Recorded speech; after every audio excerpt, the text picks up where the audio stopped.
students, today I am taking some typical typical problems of linear programming problems. So in this series I have taken this first question in which it is given that two tailors A and B earns rupees 150 and rupees 200 per day respectively. A per day he is getting 150, A is getting 150 and B is getting rupees 200 per day. So it means per day income is given to you of A and B respectively. A can stitch 6 shirts and 4 pants per day, while B can stitch 10 shirts and 4 pants per day. Form an LPP to minimize क्या करना है, labor cost. Minimize the labor cost to produce at least 60 shirts and 32 pants graphically. समझ आया है? इसके लिए चलिए हम पहले एक टेबल बना लेते हैं. टेबल के मार्क्स नहीं होते, that I had already told you. Now A and B के लिए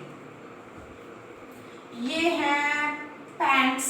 चलो अभी ए बी ये हमने रखा इसका शर्ट्स और ये पैंट्स. ठीक है. हाँ जी, तो मैंने टेबल जो बनाया जरा ध्यान से देखिए. इसमें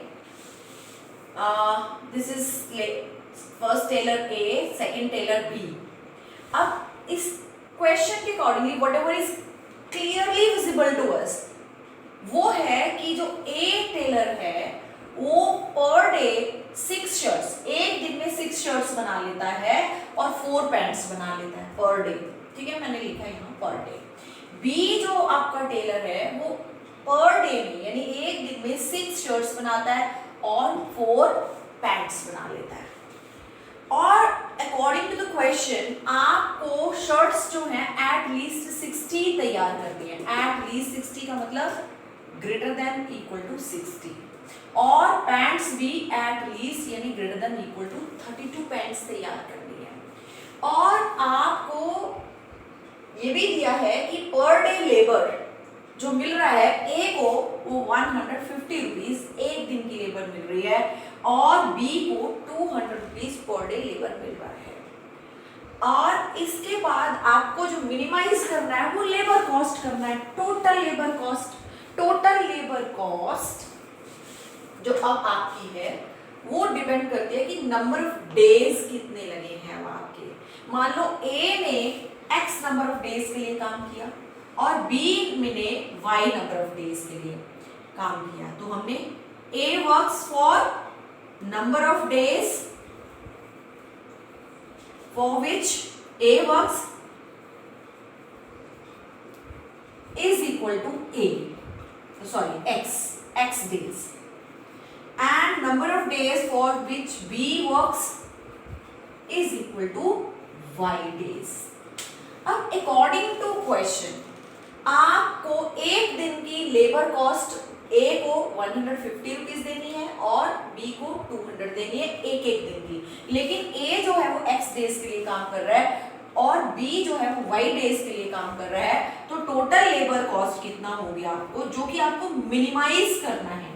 टोटल लेबर कॉस्ट हो गया 150x प्लस 200y और इसको हम मान लेते हैं C, that is C.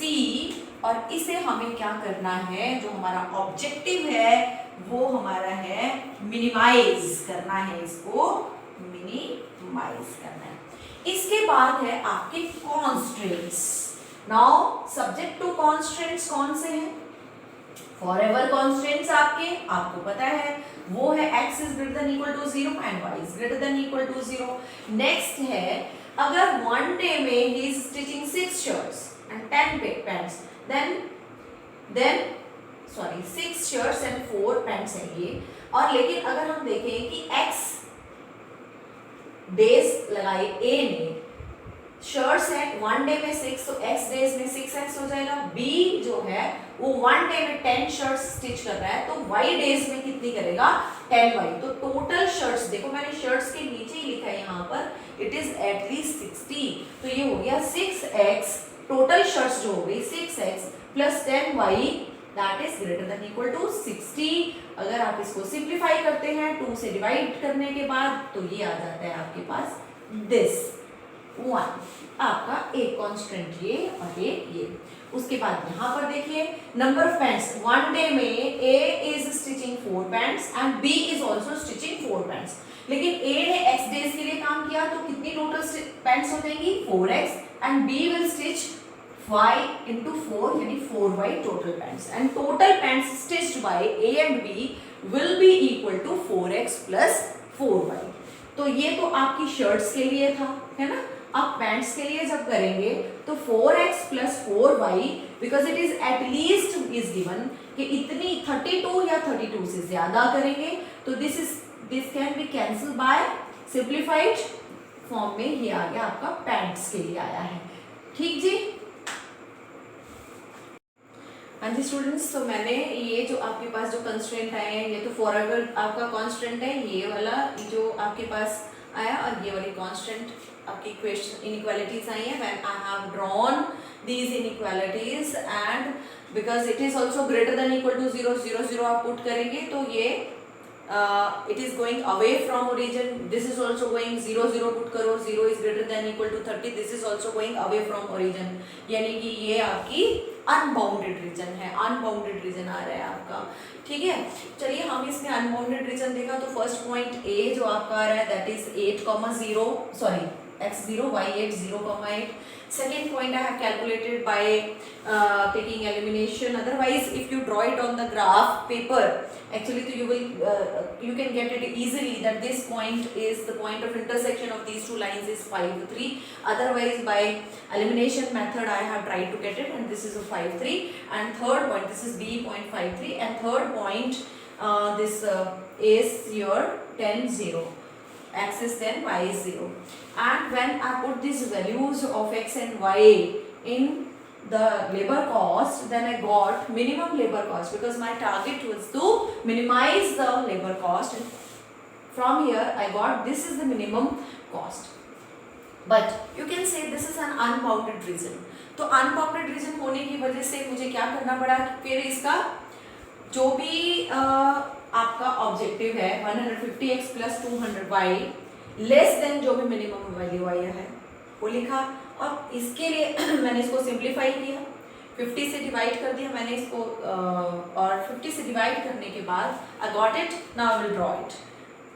x is 9 then y is 0, x is 9 then y is 0, this point when x is 0 y is 6.75 means here this point, and x is 5 y3 means this point is common, and when I draw it it will be dotted because equality sign is not here, you can see, and this you can see it is strict inequality, यहाँ पर ये strict inequality है, equal to sign नहीं है इसलिए dotted line draw होगा। अब मुझे ये देखना है कि ये जो inequality है इसका shading region मेरा feasible region के साथ overlapping ना कर रहा हो, अगर overlapping करेगा then there is no solution। तो चलिए देखते हैं। तो आप अब क्योंकि ये ओरिजिन से पास नहीं कर रही, 0 0 पुट कीजिए, ओरिजिन टेस्ट कीजिए, 0 + 0 लेस देन 27 ट्रू आया ये आपका, means the shading will be towards origin. ये वाली इसकी शेडिंग हो रही है नीचे वाली साइड में, है ना, ये वाली। और आप अगर देखिए कि जो आपकी पहले वाला फिजिबल रीजन था और ये जो अभी आपने शेडिंग की, there is no overlapping, so there is no overlapping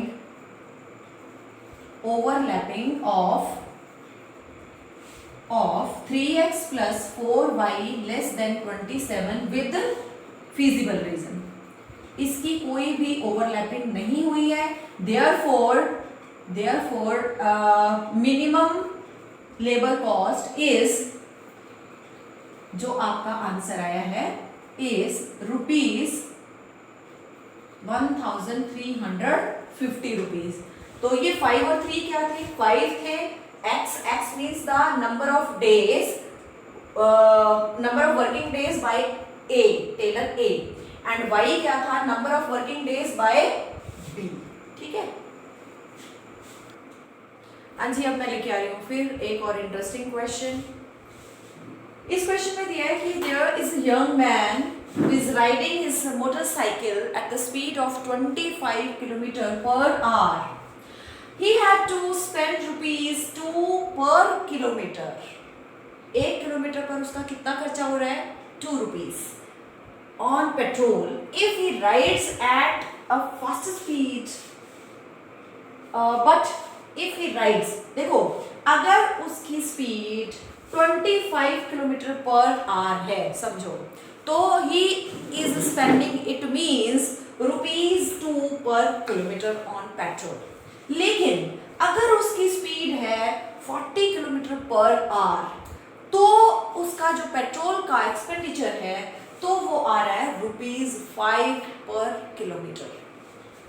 And now he is having only ₹100 with him to spend on petrol, and he wishes to find what is the maximum distance he can travel, with which speed, with what speed he should travel, how much kilometer, so that he can travel maximum distance। यानी वो maximum distance travel करना चाहता है within 1 hour, लेकिन एक और restriction है कि in 1 hour, 1 घंटे में वो मैक्सिमम डिस्टेंस ट्रैवल करना चाहता है। और दूसरी रिस्ट्रिक्शन है उसके पास 100 रुपीज की, कि उसके पास पेट्रोल पर जो खर्च करने के लिए है वो सिर्फ और सिर्फ 100 रुपीज है।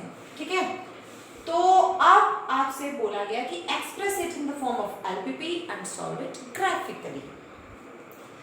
अब हमने इसमें क्या किया, हमने एज्यूम किया कि जो डिस्टेंस उसने कवर किया है 25 किलोमीटर पर आवर की स्पीड से, वो डिस्टेंस कवर किया x किलोमीटर, और जो डिस्टेंस उसने कवर किया है थोड़ी फास्टर स्पीड से यानी 40 किलोमीटर पर आवर की स्पीड से, वो है y kilometre per our. Okay, अब आपको मैक्सिमाइज क्या करना है, डिस्टेंस।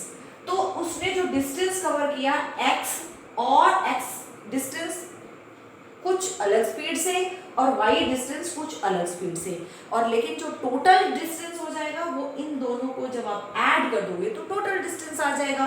तो ये टोटल डिस्टेंस है आपका x प्लस वाई, जिसे कि आपको क्या करना है, मैक्सिमाइज करना है, मैक्सिमाइज करना है। लेकिन इसको मैक्सिमाइज करने के लिए हमें कुछ कॉन्स्ट्रेंट्स दिए हुए हैं, है ना। कॉन्स्ट्रेंट्स जो दिए हैं हमें वो देखने पड़ेंगे, कुछ कंडीशंस दी हुई हैं। अब हमें पता है एक फॉर्मूला होता है कि speed is equal to distance upon time, उससे यानी कि time is equal to distance upon speed. Time जो है, अब अगर वो 25 किलोमीटर पर आवर की स्पीड है, उसकी स्पीड भी है हमारे पास और डिस्टेंस भी है ना। डिस्टेंस x किलोमीटर कवर किया, तो आप इससे टाइम पता कर सकते हैं कि कितना टाइम उसको लगा x किलोमीटर की डिस्टेंस कवर करने के लिए 25 किलोमीटर पर आवर की स्पीड से अगर वो करता है। तो डिस्टेंस अपॉन स्पीड, डिस्टेंस है x अपॉन स्पीड है 25, और जब उसने डिस्टेंस कवर किया 5y किलोमीटर तो स्पीड थी उसकी 40, तो ये आपका टाइम 1 आ गया और ये टाइम 2 आ गया। लेकिन हमें एक कंडीशन दी है, अकॉर्डिंग टू क्वेश्चन जो कांस्टेंट है वो दिया हुआ है कि आपके पास जो टाइम है वो सिर्फ 1 आवर का है, ये टाइम दिया हुआ है। यानी कि ये दोनों टाइम मिला के टाइम 1 प्लस टाइम 2 वो less than equal to 1 hour होना चाहिए। Means x upon 25 plus y upon 40 is less than equal to 1 यानी 200। 8x plus 5y is less than equal to 1, तो इससे हमारे पास आ गया 8x plus 5y less than equal to 200। और एक जो फॉर एवर कांस्टेंट है वो तो हमें पता ही है, x and y greater than equal to 0, ये वाला। हाँ जी, तो हमने ये वाला कांस्टेंट तो कर लिया जिसमें कि आपको टाइम की रेस्ट्रिक्शन दी थी, लेकिन आपको एक मनी वाली रेस्ट्रिक्शन भी दी है कि ही हैज 100 रुपीज। तो उसके लिए दोनों स्पीड्स पर अलग अलग एक्सपेंडिचर है, let us take that one. तो M1 क्या है, money spend on speed 25 kilometre per hour. तो जब आपके क्वेश्चन में था कि अगर वो 25 किलोमीटर पर आवर की स्पीड है तो 1 किलोमीटर पर उसका एक्सपेंडिचर है 2 रुपीज। तो जब 25 किलोमीटर पर आवर थी तो उसने कितने किलोमीटर इस स्पीड से कवर किए, x किलोमीटर किए ना, x किलोमीटर। और 1 किलोमीटर पर 2 रुपए खर्चा होता है, 2 रुपीज का एक्सपेंडिचर है। तो इस स्पीड पर जब x किलोमीटर किया उसने कवर तो कितना होगा, 1 किलोमीटर पर 2 रुपीज है तो x किलोमीटर पर कितना होगा, 2x हो गया, 2x रुपीज 2x। ठीक है। अब नेक्स्ट दिया है कि अगर उसकी स्पीड 40 किलोमीटर पर आवर है तो 1 किलोमीटर पर एक्सपेंडिचर है 5 रुपीज, लेकिन उसने 40 किलोमीटर पर आवर की स्पीड से 5 किलोमीटर कवर किया है तो अब उसका एक्सपेंडिचर हो जाएगा 5y। तो अब टोटल मनी जो है M1 प्लस M2 जो है, ये टोटल मनी जो जितना वो जितना वो स्पेंड कर सकता है, how much he can spend, at most ज्यादा से ज्यादा 100 रुपीज, इससे ज्यादा तो नहीं कर सकता। तो इसका मतलब 2x plus 5y less than equal to 100 rupees. ये हमारी सेकेंड कॉन्स्टेंट बन गई। हाँ जी, जब हम ग्राफ ड्रॉ कर रहे हैं सबसे पहले हमने फर्स्ट जो आपकी कांस्टेंट की इक्वालिटी थी उसको किया x0 y40, x0 540, x25 y0, x25 y0 and 0 0 पर, क्योंकि ये क्या है, ट्रू है इनइक्वालिटी ओरिजिन पर, तो the shading will be towards origin and write down the line also. This is 8x plus 5y equal to 200। ठीक है। और दूसरी वाली है x0 y20, ये है x50 y0, ये है, और आपने इसको भी ड्रॉ कर दिया है। अब इसके बाद इसकी शेडिंग में जब 0 0 रखेंगे तो इस डायरेक्शन में है। ओके, तो आपके पास जो फाइनल पॉइंट आया A, ये वाला, तो ये है 0,20, y है ये जिसमें 25,0 और ये पॉइंट ऑफ इंटरसेक्शन अब अभी निकाल लेते हैं क्योंकि कॉमन इसमें ये आ रहा है और ये आपका एक पॉइंट है। और ये लाइन भी हम लिख देते हैं, this is 2x plus 5y equal to 100। अब आप इसको सिंप्लीफाई करते हैं तो दिस इज 4 से मल्टीप्लाई करके 8x और 20 400, और ये है आपके पास 8x plus 5y equal to 200, minus किया इसको, 15y is equal to 200,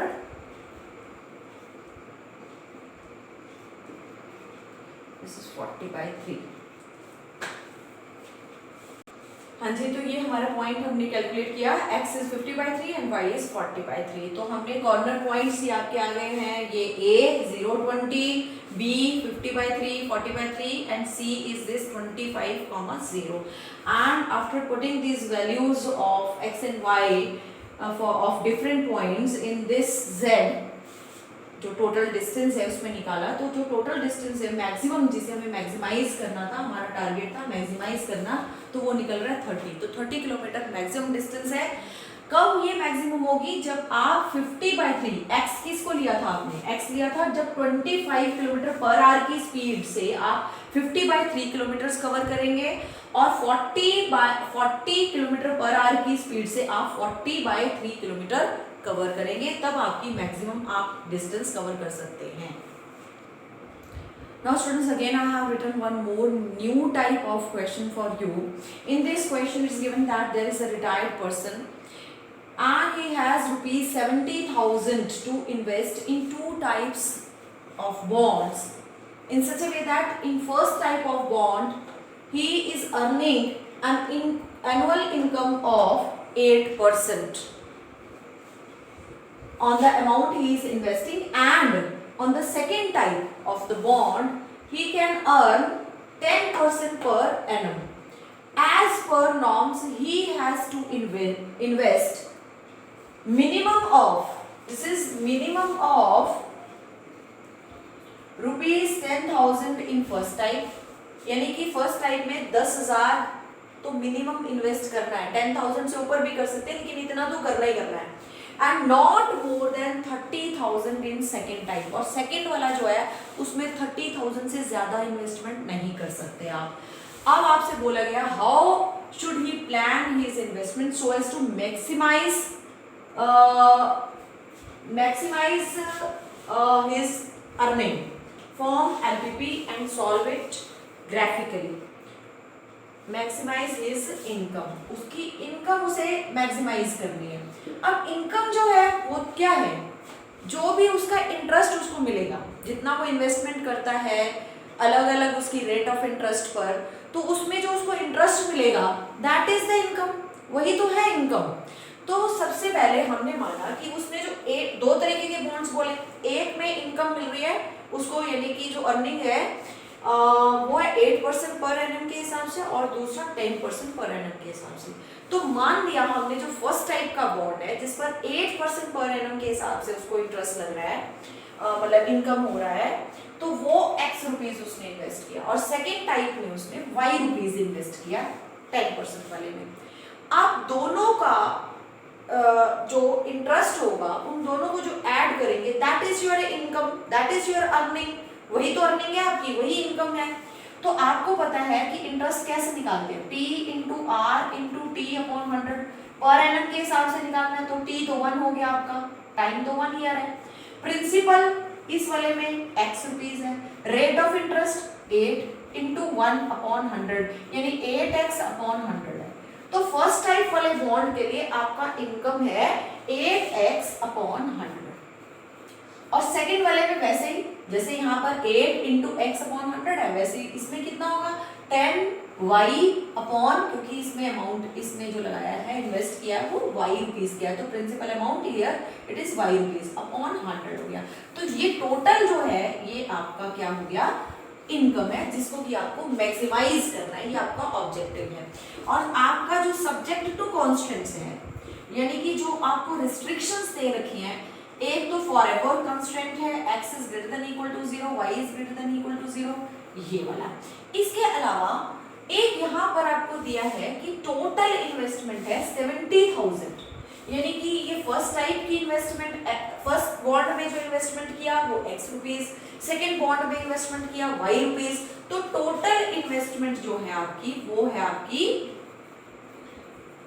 x plus Y, और according to question x plus Y जो टोटल इन्वेस्टमेंट आपने करना है वो 70,000 करना है, इससे ऊपर नहीं आप जाएंगे, आपके पास है ही इतना अमाउंट है। तो x प्लस वाई, या तो x प्लस वाई जितना भी अमाउंट जो आप इन्वेस्ट करेंगे वो जो है या तो इक्वल हो या लेस हो, किससे 70,000, क्योंकि आपके पास टोटल अमाउंट है ही इतना, एक तो आपके पास कांस्टेंट ये हो गया। इसके अलावा एक चीज और बोली गई है कि जो फर्स्ट टाइप है, फर्स्ट टाइप में मिनिमम आपको 10,000 इन्वेस्ट करना ही करना है, यानी इतना या इससे ज्यादा, मिनिमम का मतलब तो ये हुआ कि इतना या इससे ज्यादा, और फर्स्ट टाइप में आपने किया था x, तो x जो है x is greater than equal to 10,000, इतना या इससे ज्यादा करना है। उसके बाद एक और कांस्टेंट दिया हुआ है, वो क्या कि आपका जो सेकेंड टाइप है वो नॉट मोर देन 30,000, 30,000 से ज्यादा नहीं होना चाहिए, यानी 30,000 हो या उससे कम हो। तो आपका जो y है वो 30,000 या उससे कम, ये जो y है वो लेस देन या इक्वल टू 30,000 होगा आपका। अब इसका ग्राफ अगर आप बनाते हैं तो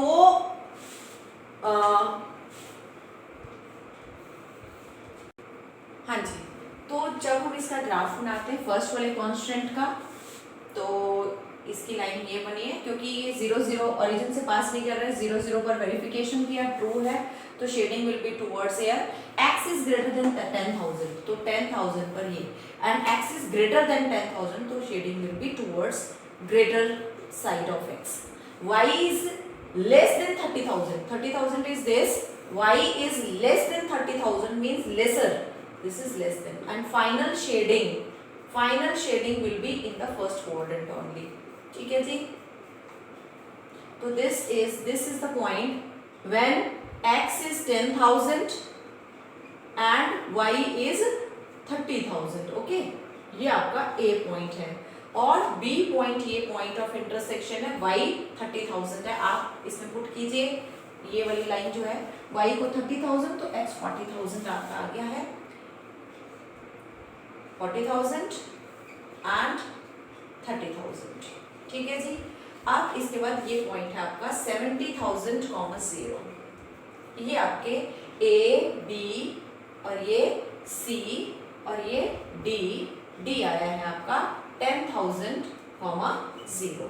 ठीक है जी. हाँ जी स्टूडेंट्स, हमारे कॉर्नर पॉइंट्स A आया 10,000, X 10,000, Y 30,000 और इसको मैंने जब Z में पुट किया है यहाँ पर X और Y की वैल्यू पुट की है, then I got Z is 3,800 rupees. और उसके बाद सेकेंड पॉइंट B आया 40,000 एंड 30,000. 40,000 एंड 30,000 Z में पुट किया तो आपके पास अमाउंट आया 6,200 रुपीज. फिर है C 70,000, 0. तो X 70,000, Y 0, तो आपके पास 5,600 आया है. जब आपके पास ये वाला पॉइंट है X 10,000, Y 0, तो आपके पास इनकम है 800 रुपीज. अब आपको इसको मैक्सिमाइज करना था. सबसे ज्यादा जो मैक्सिमम वैल्यू है आपके पास यही है, तो आपका आंसर है maximum value 6,200 rupees when you will invest 40,000 rupees in the first type of bond which is working at the rate of interest 8%, which is and second bond में आपको 30,000 रुपीज इन्वेस्ट करना चाहिए जिससे कि आपकी पर एनम की income है 10,000 rupees. ठीक है जी. तो this is your now end of this chapter you can say.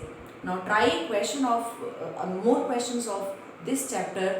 different all the types I have covered now you try. बिना प्रैक्टिस के कुछ नहीं आएगा. Do more and more practice. Good luck to you.